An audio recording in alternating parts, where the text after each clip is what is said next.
Bonjour, bienvenue à vous pour ce culte de Vendredi Saint.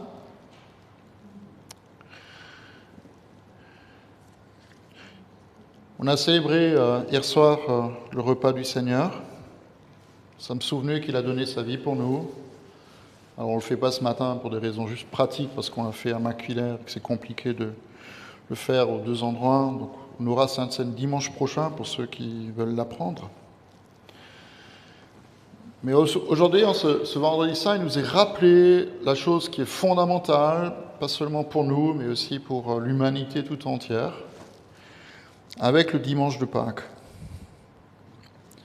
Que Christ a donné sa vie pour nous. Point.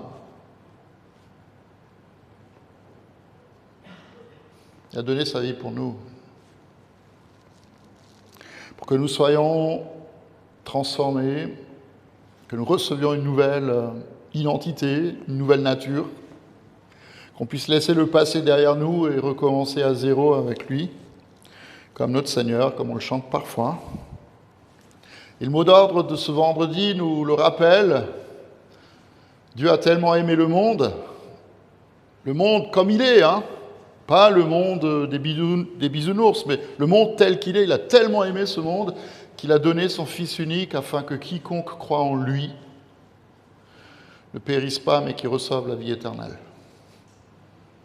Et j'aime bien le verset qui précède Jean 3,16, puisque c'est un verset que beaucoup de gens connaissent, mais le verset qui précède ce verset-là, il dit la chose suivante: il faut que le Fils de l'homme, il faut que moi je sois élevé, afin que quiconque me voit ou le voit et croit en lui ne périsse pas, mais qu'il ait la vie éternelle. Ce matin, nous sommes invités ensemble à contempler la croix de Christ.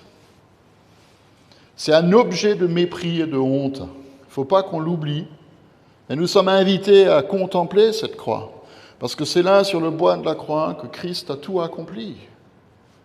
En attendant son retour, tout est accompli. Amen. Donc on va proclamer ce matin, au travers de la croix de Jésus, qu'il est bon et que notre Dieu, il est bon pour nous. Amen. On va le chanter.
Amen.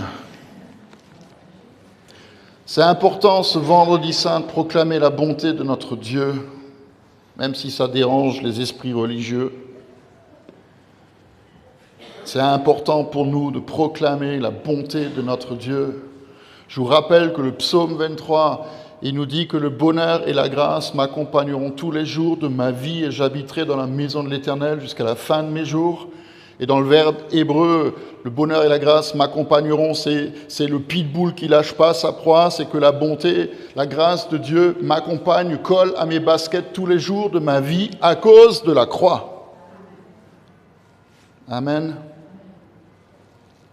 À cause de la croix. La bonté de mon Dieu, la bonté de mon Dieu, elle ne me lâche pas.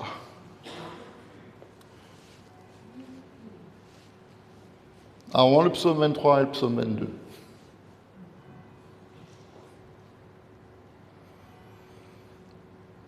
Sur la mélodie de Biche de l'aurore. C'est écrit dans ma Bible. Ça a l'air sympathique. La mélodie, la biche de l'aurore. La biche de l'aurore. C'est l'aurore, c'est quand le jour se lève. Et une biche, c'est un truc qui va dans la forêt.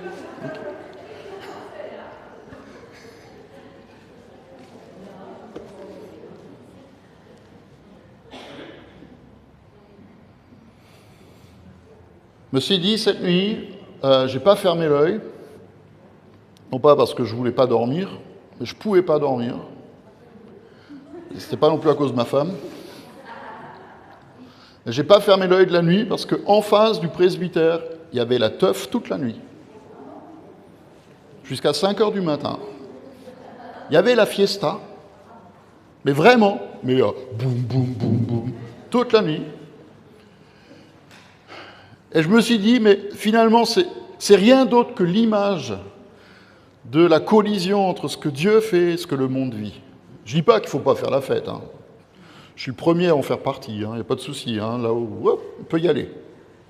Mais c'est vraiment la collision entre ce que Dieu fait et ce que le monde vit. Aussi dans cette semaine. Le psaume 22 nous dit « Mon Dieu, pourquoi m'as-tu abandonné ?»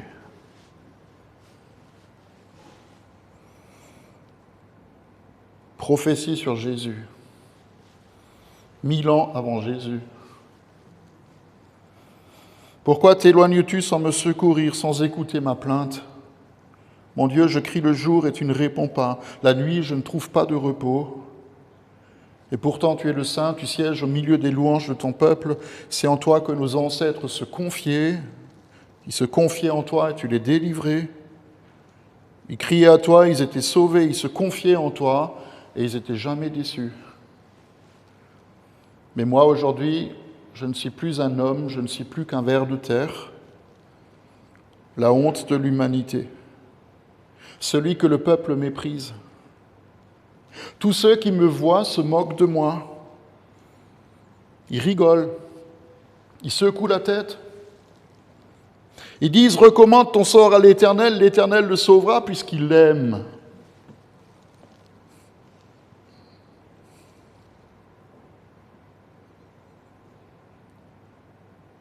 Mes forces s'en vont comme l'eau qui s'écoule, et tous mes os se disloquent. Mon cœur est comme de la cire, il se liquéfie au fond de moi. Ma force se dessèche comme l'argile et ma langue s'attache à mon palais. Tu me réduis à la poussière de la mort.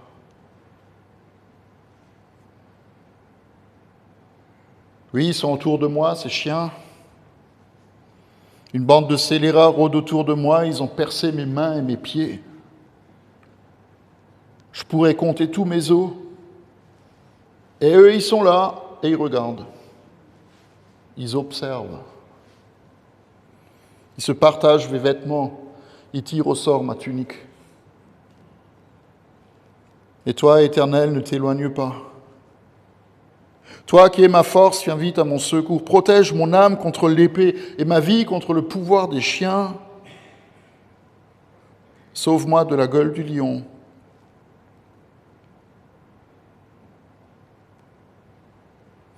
Et toi, Éternel, tu m'as répondu. J'annoncerai ton nom à mes frères et je te célébrerai au milieu de l'assemblée.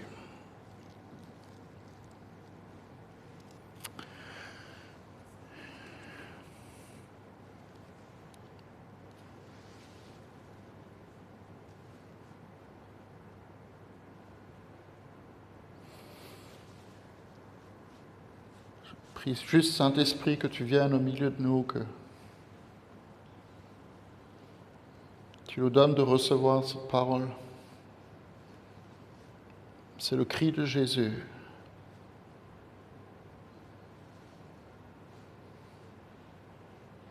C'est la prière silencieuse du Christ sur la croix.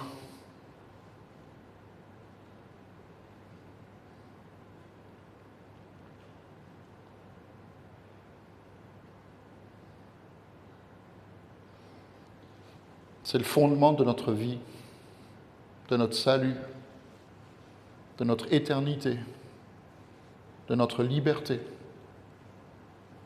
de notre pardon, de notre guérison.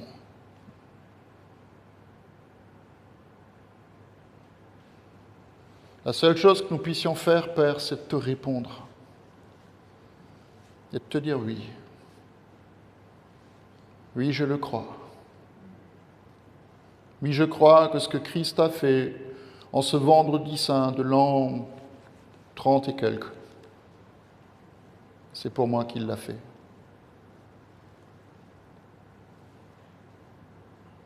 Et nous allons chanter, si nous voulons le faire, si nous voulons le chanter, que je m'abandonne entre tes mains.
Parfois, j'emmène les catéchumènes à l'église, déjà pour qu'ils la voient une fois de l'intérieur.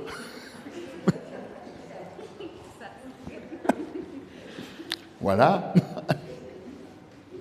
Et en fait, j'essaie de leur expliquer ce qui est la marque de fabrique d'une église protestante, en particulier dans notre région, en sachant qu'il y a 3 éléments qui sont essentiels dans une église.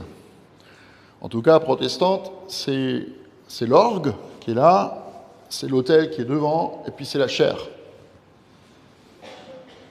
Puis je leur explique que normalement, sur l'autel, il y a 2 éléments qui sont essentiels, qui ne manquent jamais normalement dans une église, à savoir la croix. Et la croix, elle est vide, parce que Christ est vivant, c'est ce qu'on croit, évidemment.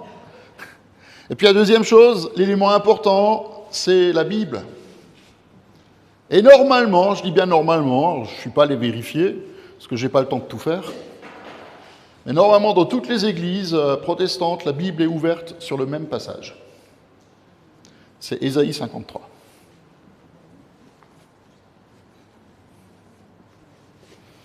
Ésaïe 53, c'est le fondement de ce que nous croyons. Et vous pouvez vérifier, d'ailleurs, elle est ouverte sur le bon passage. Alors, c'est écrit en allemand, donc je vais vous lire le texte d'Ésaïe 53 en français, puisque c'est le texte de ce jour. Prophétie d'Ésaïe sur le serviteur souffrant, qui est l'image de Jésus mort sur la croix. Et Ésaïe écrit: qui a cru à notre prédication, à qui le bras de l'Éternel a-t-il été révélé? Il a grandi devant lui comme une jeune plante, comme un rejeton qui sort d'une terre desséchée. Il n'avait ni beauté ni splendeur pour attirer nos regards. Son aspect n'avait rien pour nous plaire. Méprisé et délaissé par les hommes, homme de douleur, habitué à la souffrance, il était pareil à celui dont on détourne le visage. Nous l'avons méprisé. Nous l'avons mis de côté. Et pourtant, ce sont nos souffrances qu'il a portées, c'est de nos douleurs qu'il s'est chargé, et nous l'avons considéré comme puni, frappé par Dieu, humilié. Mais lui, il était blessé à cause de nos transgressions, brisé à cause de nos fautes. La punition qui nous donne la paix est tombée sur lui, et c'est par ses meurtrissures que nous sommes guéris. Nous étions tous comme des brebis égarées, chacun faisait ce qu'il voulait, et l'Éternel a fait retomber sur lui la faute de nous tous. Il a été maltraité, il s'est humilié, et il n'a pas ouvert la bouche. Pareil à un agneau qu'on mène à l'abattoir, à une brebis muette devant ceux qui la tondent, il n'a pas ouvert la bouche. Il a été enlevé sous la contrainte et sous le jugement. Et dans sa génération, qui s'est inquiété de son sort? Qui s'est soucié de ce qu'il était exclu de la terre des vivants, frappé à cause de la révolte de mon peuple? On a mis son tombeau parmi les méchants, sa tombe avec le riche, alors qu'il n'avait pas commis de violence et qu'il n'y avait pas eu de tromperie dans sa bouche. L'Éternel a voulu le briser par la souffrance. Si tu fais de sa vie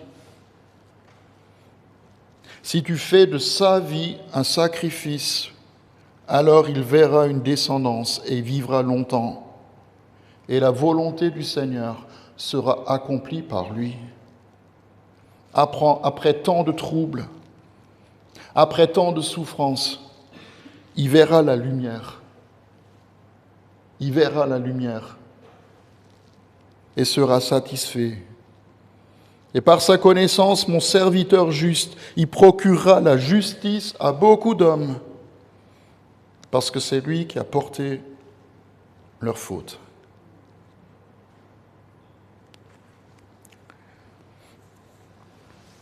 Notre justice n'est pas en nous-mêmes. Celui qui nous déclare juste, ce n'est pas un tribunal humain, c'est personne sur la terre.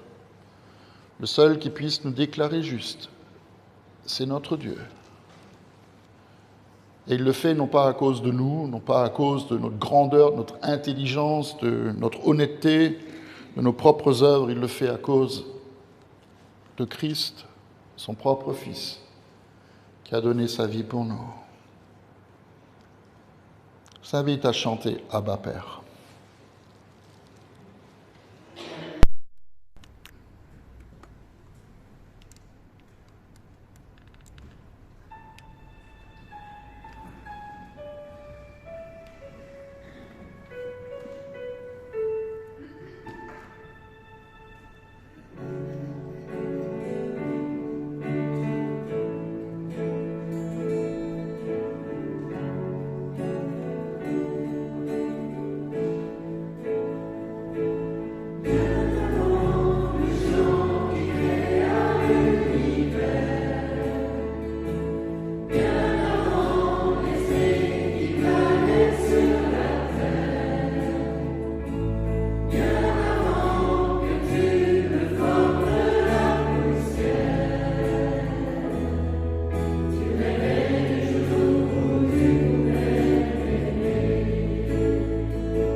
comme ils emmenaient Jésus, ils s'emparèrent d'un certain Simon de Cyrène qui revenait des champs et le chargèrent de la croix pour qu'il la porte derrière Jésus. Et était suivi par une grande foule composée des membres du peuple et de femmes qui se frappaient la poitrine et qui se lamentaient sur lui. On conduisait aussi 2 malfaiteurs qui devaient être mis à mort avec lui lorsqu'ils furent arrivés à l'endroit appelé le crâne. Ils le crucifièrent là, ainsi que les 2 malfaiteurs, l'un à sa droite, l'autre à sa gauche. Jésus dit, « Père, pardonne-leur, car ils ne savent pas ce qu'ils font. » Ils se partagèrent ses vêtements en tirant au sort. Le peuple se tenait là et regardait. Les magistrats eux-mêmes se moquaient de Jésus en disant, « Il en a sauvé d'autres, qui se sauvent lui-même. S'il est le Messie choisi par Dieu. » Les soldats aussi se moquaient de lui, ils s'approchaient pour lui présenter du vinaigre en disant, « Si tu es le roi des Juifs, sauve-toi toi-même. » Il y avait au-dessus de lui cette inscription écrite en hébreu, en latin et en grec. « Celui-ci est le roi des Juifs. » L'un des malfaiteurs crucifiés avec lui l'a insulté. Il disait, « Si tu es le Messie, sauve-toi toi-même et sauve-nous aussi. » Mais l'autre le reprenait et disait, « N'as-tu aucune crainte de Dieu, toi qui subis la même condamnation? Pour nous, ce n'est que justice, puisque nous recevons ce qu'ont mérité nos fautes. Mais celui-là, il n'a rien fait de mal. » Et il dit à Jésus, « Seigneur, souviens-toi de moi quand tu viendras dans ton règne. » Et Jésus lui répondit, « Je te le dis en vérité, aujourd'hui tu seras avec moi dans le paradis. » Il était déjà presque midi. Il y eut des ténèbres sur toute la terre jusqu'à 3 heures de l'après-midi. Le soleil s'obscurcit et le voile du temple se déchira par le milieu. Alors Jésus s'écria d'une voix forte, « Père, je remets mon esprit entre tes mains. » Et après avoir dit ces paroles, il mourut. Voyant ce qui était arrivé, l'officier romain rendit gloire à Dieu en disant, « Certainement cet homme était juste. » Après avoir vu ce qui était arrivé, tous ceux qui en foule assistaient à ce spectacle repartirent en se frappant la poitrine. Et tous ceux qui connaissaient Jésus, en particulier les femmes qui l'avaient accompagné depuis la Galilée, étaient restés à distance et regardaient ce qui se passait.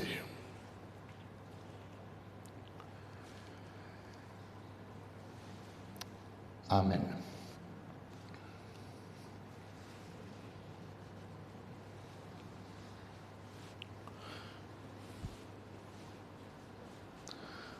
On va chanter ce nom si merveilleux qu'est le nom de Jésus.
Amen.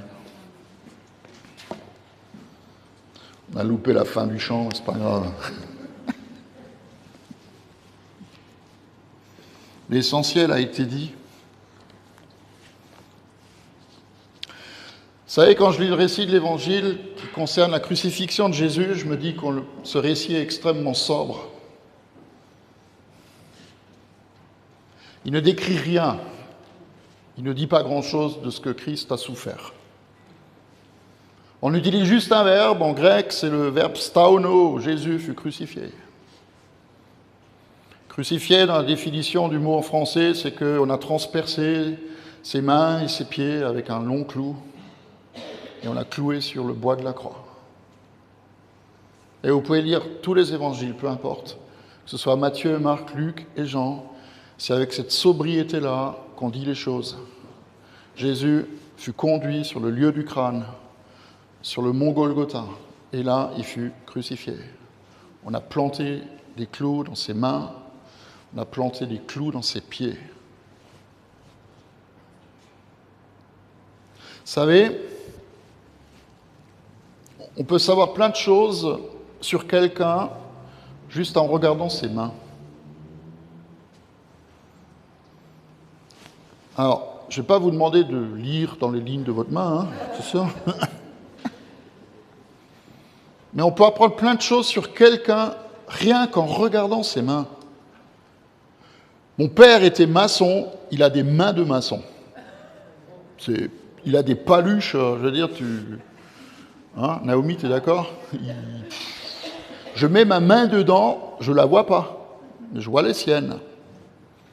Nous avons un collègue, je tairai son nom parce qu'il est encore en activité, mais j'ai un collègue, quand il te serre la main, tu as l'impression qu'il t'écrase les doigts.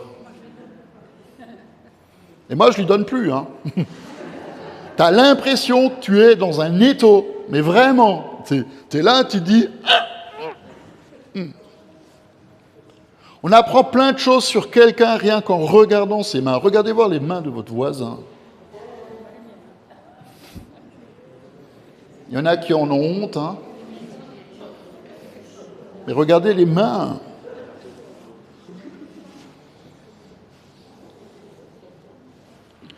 Un jour, quand on a été aux États-Unis, on a visité un magasin de sport où il y avait la chaussure de la taille du pied d'un joueur de basket, la NBA. Il faisait du 58. Mais c'était des paquebots, ces chaussures-là. Il faisait du 58. C'était des trucs, tu te dis, c'est pas possible que quelqu'un puisse porter des chaussures comme ça, des baskets comme ça. Et puis après, quand on l'a vu jouer, je me suis dit, mais quand tu vois avec sa main, il tenait la balle de basket, qui est quand même pas une petite balle, c'est pas une balle de tennis, mais il la prend avec une main, et puis toi, tu es là, tu essayes, elle tombe. Regardez les mains de Anne-Catherine. Puisqu'elle joue au piano, elle n'a pas des doigts de... Ouais, mais elle joue bien quand même, vous êtes d'accord? Ouais. Même si elle estime que ses doigts ne sont pas trop grands, mais les doigts d'un guitariste ou d'une pianiste, généralement, pas moi, non, moi j'ai aussi moi c'est des mini-boudins. Elles sont plus fines et plus longues, ces mains, que les mains d'un maçon. Et je voudrais ce matin nous inviter à essayer de nous imaginer les mains de Jésus.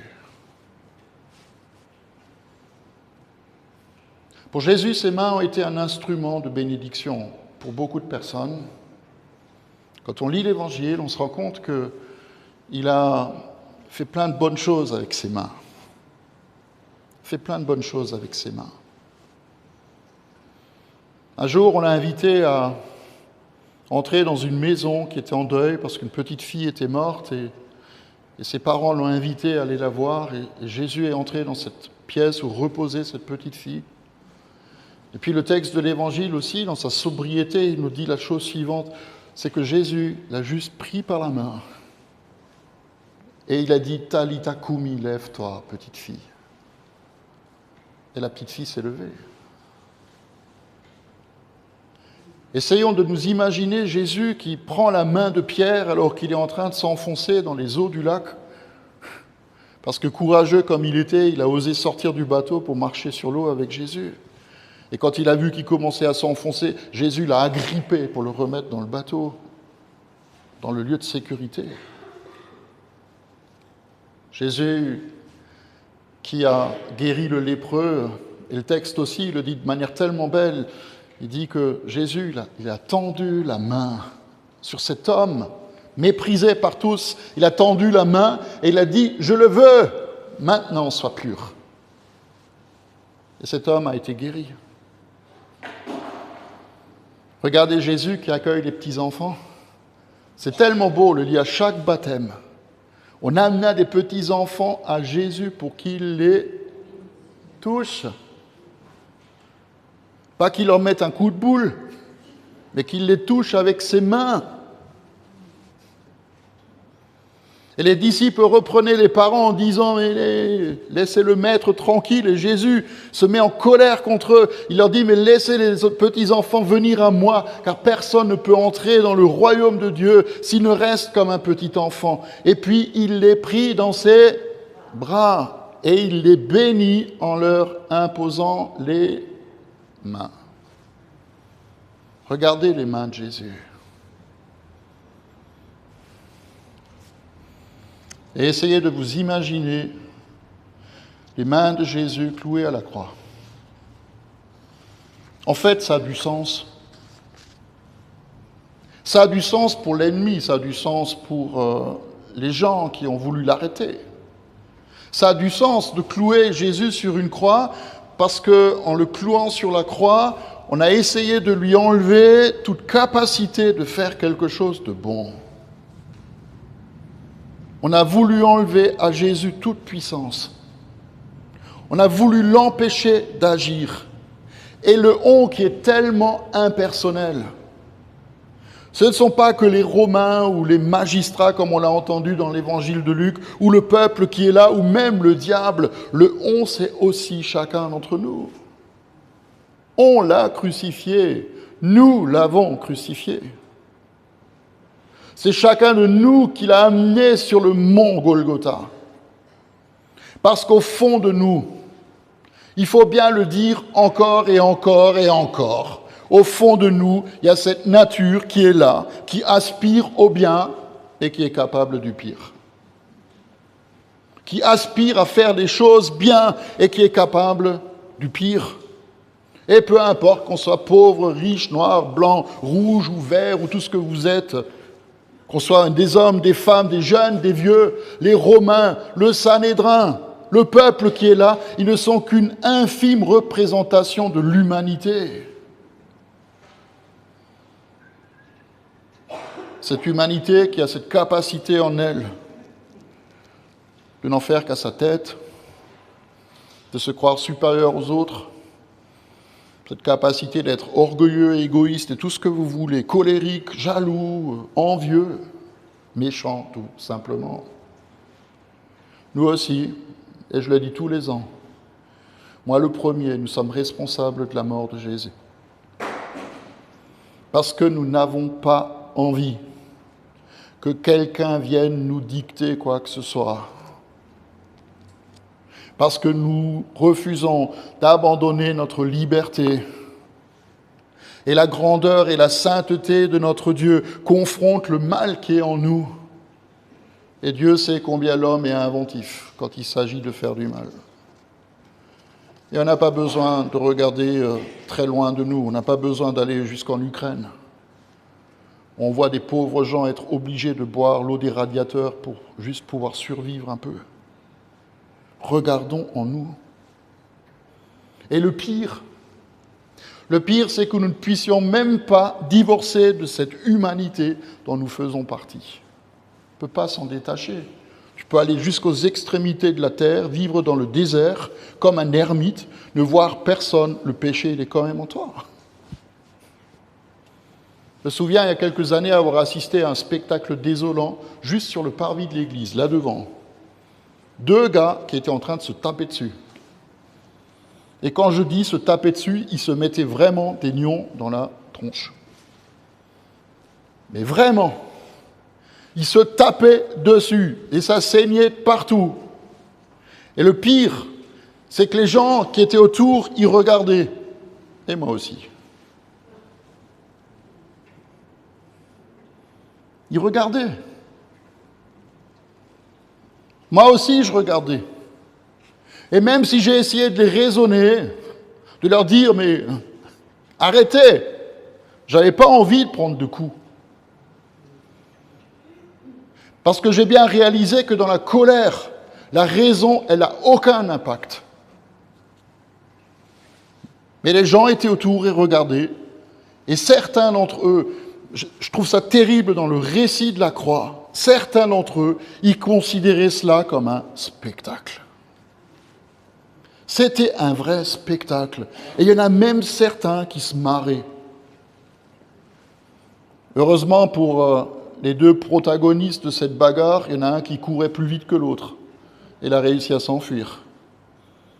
Mais il s'est enfui avec la tête en sang. J'ai pensé à ces femmes et ces hommes qui ont vu Jésus passer en portant sa croix, qui pleuraient, qui se lamentaient, qui observaient ça comme un spectacle. Il n'y a aucun d'entre eux qui n'a osé lever le petit doigt pour lui, alors que peut-être Jésus lui-même, il les avait touchés, guéris, leur a fait du bien. Et le voilà sur la croix. Et là où nous aurions pu penser que Dieu allait se manifester en serrant les poings, en rendant les coups, Jésus a fait quelque chose d'extraordinaire avec ses mains. Lui qui aurait eu le pouvoir d'appeler toutes les armées d'anges à son secours et de descendre de la croix, il a choisi d'y rester et d'étendre sa main. Dans cette position a priori sans espoir. Et c'est dans cette attitude de faiblesse, d'abandon, de ce moment où Jésus ne peut littéralement rien faire de ses mains, que Jésus fait tout. Il fait tout. Il accepte de rester sur la croix pour vivre l'accomplissement du psaume 22 qu'on a entendu tout à l'heure. Il reste sur la croix pour mettre fin au pouvoir du péché et de la mort. Adam et Ève, ils sont tombés dans les pièges du diable en prenant le fruit de l'arbre de la connaissance du bien et du mal, capable du meilleur et du pire. Et Jésus, lui, le charpentier de Nazareth, comme c'est prophétique, le charpentier de Nazareth qui travaille le bois, il devient l'arbre de vie en étant cloué sur le bois de la croix. Ses mains et ses bras sont écartés sur la croix. Mais ses mains, elles ne sont pas vides.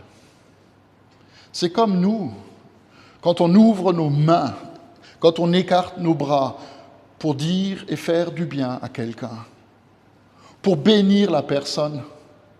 La semaine dernière, nous avons fêté la confirmation des 6 jeunes qui étaient là. On a posé nos mains, chacun d'entre nous, tout comme nous étions présents à la croix, chacun d'entre nous, ceux qui étaient là en tout cas, qui étaient présents dans ce culte, nous avons posé nos mains sur eux pour les bénir. La main de Dieu au travers de nos mains levées et ouvertes, qui proclament la bénédiction de Dieu. Et c'est tout l'opposé des poings fermés. Les mains de Jésus sont ouvertes pour nous donner la bénédiction en enlevant la malédiction qui nous colle à la peau. Il est devenu lui-même malédiction pour nous en portant le poids du péché du monde. Et je le redis encore une fois, c'est quand il semble qu'il ne peut plus rien faire qu'il accomplit toute chose. Et on peut l'entendre de sa propre bouche quand il dit « Père, pardonne-leur, ils ne savent pas ce qu'ils font ». Jésus est la réponse de sa propre prière. Il est le pardon qu'il demande. Alors essayons de nous imaginer au pied de la croix. Essayons de nous voir là près de la croix. Regardons-le, les mains ouvertes. Et écoutons-le dire « Pardon pour eux, Père ». Pardon pour eux, aie pitié d'eux, fais-leur grâce. Et contrairement à ce que beaucoup de gens pensent, Jésus n'est pas venu pour nous dépouiller de quelque chose. il est venu pour se donner. Et puis j'aime cette image. Vous savez, aucun de nous n'est loin de la main de Jésus. Nous sommes tous à portée de sa main. Et c'est peut-être pas par hasard que dans le récit de la crucifixion, il nous est dit qu'on a crucifié deux malfaiteurs à ses côtés, l'un à sa droite, l'autre à sa gauche. Pour moi, c'est une image prophétique de ce qui va se passer à la fin des temps, quand Dieu séparera les justes des injustes, quand il dira aux uns, mets-toi à droite, et aux autres, mets-toi à gauche.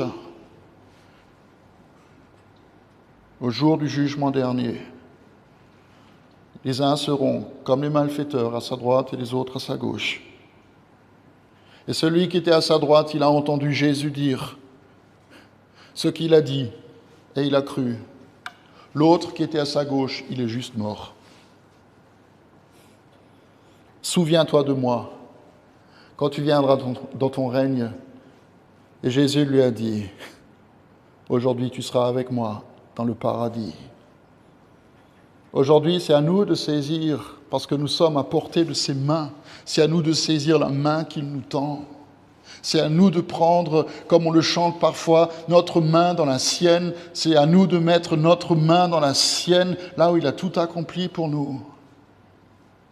Pour que nous ressortions de cette Église en étant libérés de tout notre passé, en étant guéris de nos maladies, libérés du poids de nos fautes, libérés de tout ce qui entrave la vraie liberté que Christ nous offre. Recevons sa vie. Et je voudrais vous inviter à juste fermer vos yeux, essayez juste de vous imaginer saisir la main de Jésus. Essayez juste de vous imaginer saisir cette main qui est juste à côté de la vôtre.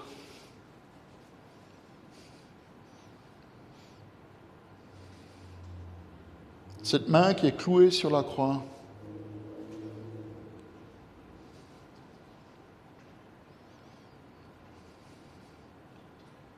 Là où lui ne peut plus rien faire.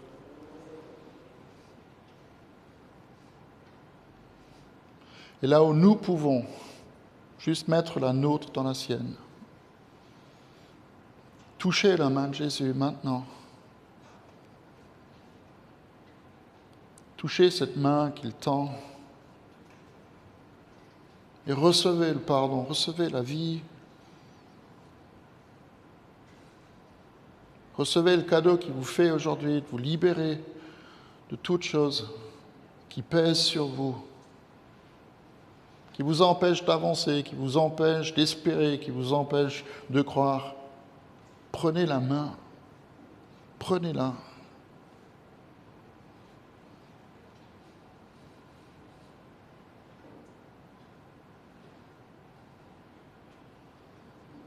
Et ce n'est pas pour rien que dans la parole, il est dit, saisissons la vie éternelle à laquelle nous sommes appelés. C'est à nous de la prendre. La vie éternelle, elle n'est pas le jour de notre mort ou après le jour de notre mort. La vie éternelle, elle commence aujourd'hui pour celui qui prend la main de Jésus dans la sienne. Amen. Et comme dimanche, nous allons fêter Pâques. Oui! Yes! On va fêter Pâques. La première chose que Jésus fait quand il apparaît à ses disciples, c'est quoi? C'est qu'il leur montre ses mains. Il leur montre ses mains. Non pas pour leur dire, regardez ce que vous m'avez fait. Non pas pour dire, regardez ce que le monde a fait. Et pour dire, regardez ce que j'ai fait pour vous. Amen. À dimanche. Bon vendredi.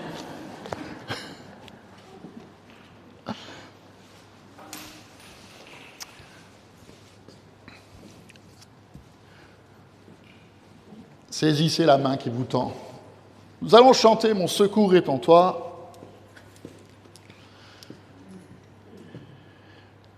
Puis nous allons chanter « Mon secours est en toi ». Et on va essayer d'arriver jusqu'au bout du chant.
Amen. Tout est en lui. Si vous avez besoin de quelque chose, cherchez-le en lui. Cherchez-le en lui. Juste faire quelques annonces. Je vais vous dire l'offrande, on la recueillera à la sortie. Dimanche, nous allons célébrer Pâques. Donc, il y a culte unique pour Maculaire d'Imringen, ici à 10h, avec Sainte-Seine. Donc, nous célébrerons le repas du Seigneur ensemble, dimanche matin. Le thème sera « Quand l'inarrêtable rencontre l'immobile ». Je vous laisse méditer. Voilà. En tout cas, j'espère que ça vous donnera envie de venir.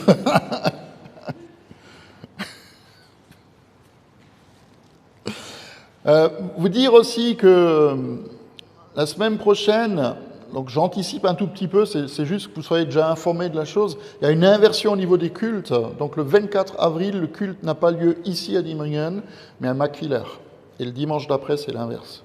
C'est juste par rapport aux mosaïques que vous enregistriez déjà la chose, c'est que le jour des élections, comme ça, hein, il penserait peut-être mieux, le jour des élections, le culte sera à Maculaire et non pas à Diemringen. Donc, voilà. Je voulais juste vous dire aussi que le week-end du 1er mai, donc le week-end suivant, on a le vendredi soir une soirée donc avec un dîner avec Éric et Michael Péchin. Donc c'est une soirée ouverte à tous, mesdames et messieurs. Juste un mot sur qui sont les Péchins. Ils sont tous les deux ensemble pasteurs maintenant du côté de Saint-Étienne. Je vais me lever, c'est mieux.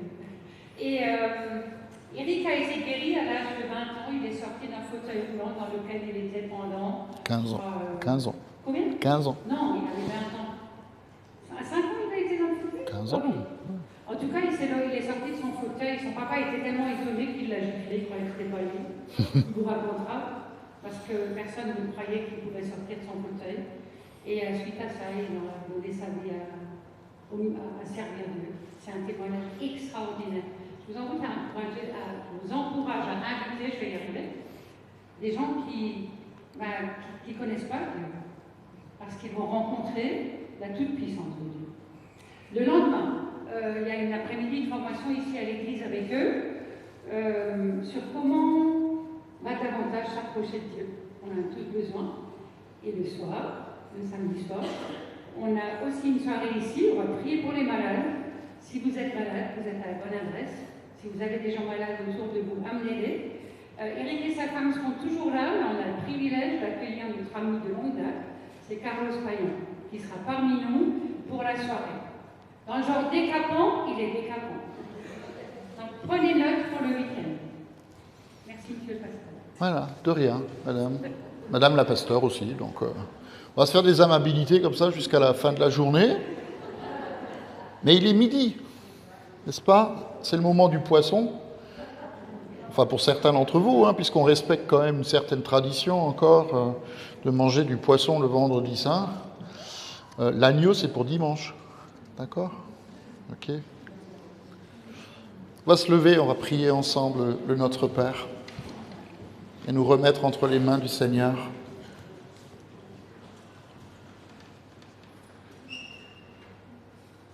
Te disant merci pour tout ce que tu as fait, de tout ce que tu fais, de tout ce que tu feras encore. Aujourd'hui, demain, comme tu as fait hier. Et on te rend grâce. Nous nous incluons, nous, nos familles, nos bien-aimés, nos ennemis, le monde entier dans la prière que toi, Jésus, tu nous as laissée. Pas seulement comme un héritage, comme une prière à répéter encore et toujours pour frapper à la porte du ciel et voir l'accomplissement de ce que nous prions et proclamons ensemble. C'est ensemble, unis en toi, que nous disons notre Père, qui es aux cieux, que ton nom soit sanctifié, que ton règne vienne, que ta volonté soit faite sur la terre comme au ciel. Donne-nous aujourd'hui notre pain de ce jour. Pardonne-nous nos offenses, comme nous pardonnons aussi à ceux qui nous ont offensés. Et ne nous laisse pas entrer en tentation, mais délivre-nous du mal. Car c'est à toi qu'appartiennent le règne, la puissance et la gloire, pour les siècles des siècles. Amen. Et que la grâce et la paix du Seigneur soient déposées sur vous et sur vos cœurs. Grâce et la paix du Seigneur soient déposées sur vos cœurs et que sa lumière vienne